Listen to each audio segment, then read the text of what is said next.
السلام علیکم۔ جیسا کہ پچھلی ویڈیو میں آپ لوگوں نے دیکھا کہ کس طرح حضرت یوسف علیہ السلام کے بھائیوں نے انہیں کنویں میں ڈال دیا اور پھر قافلے والے آئے اور انہیں مصر لے گئے۔ اب آگے کیا ہوا؟ کہانی یہاں سے شروع ہوتی ہے۔ مصر پہنچ کر قافلے والوں نے حضرت یوسف علیہ السلام کو غلاموں کی منڈی میں بیچ دیا۔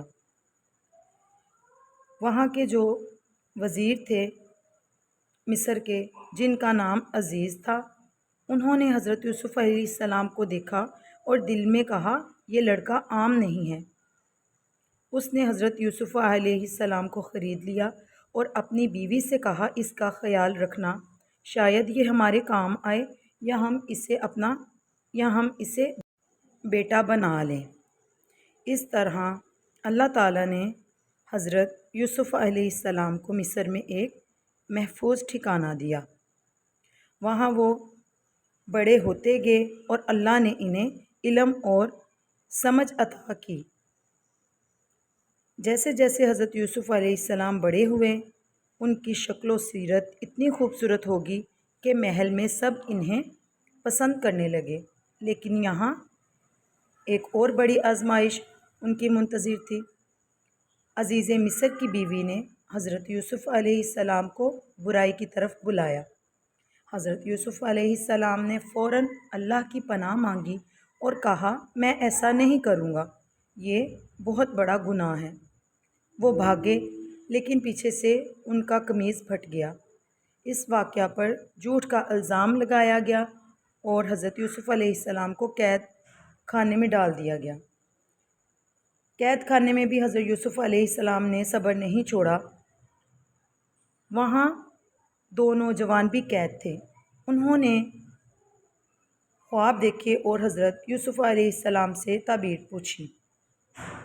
حضرت یوسف علیہ السلام نے نرمی سے اللہ کا پیغام سنایا اور پھر ان کے خوابوں کی تعبیر بتائی۔ ایک نوجوان نے حضرت یوسف علیہ السلام سے کہا کہ میں نے خواب دیکھا ہے کہ میں سر کے اوپر روٹیوں کا ٹوکرا رکھے ہوئے ہوں اور پرندے اس میں سے کھا رہے ہیں۔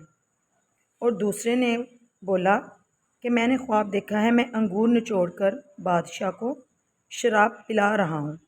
تو حضرت یوسف علیہ السلام نے ان کو خوابوں کی تعبیر بتائی۔ حضرت یوسف علیہ السلام نے اس لڑکے کو کہا کہ جس کے سر پر روٹیوں کا ٹوکرا تھا اور پرندے اس سے کھا رہے تھے کہ اس کو سولی دی جائے گی اور پرندے اس کا گوشت کھائیں گے، اور دوسرے کو بتایا کہ وہ بادشاہ کا ساقی بنے گا۔ تو جس کو رہائی ملی، حضرت یوسف علیہ السلام نے ان سے کہا کہ بادشاہ سے میرا ذکر کرنا، لیکن وہ بھول گیا۔ اس طرح حضرت یوسف علیہ السلام کئی سال قید میں رہے، لیکن پھر بھی اللہ پر بھروسہ کرنا نہیں چھوڑا۔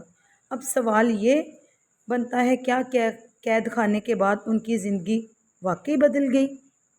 کیا وہ واقعی بادشاہ بنے؟ یہ سب جاننے کے لیے دیکھتے رہیے پارٹ 3۔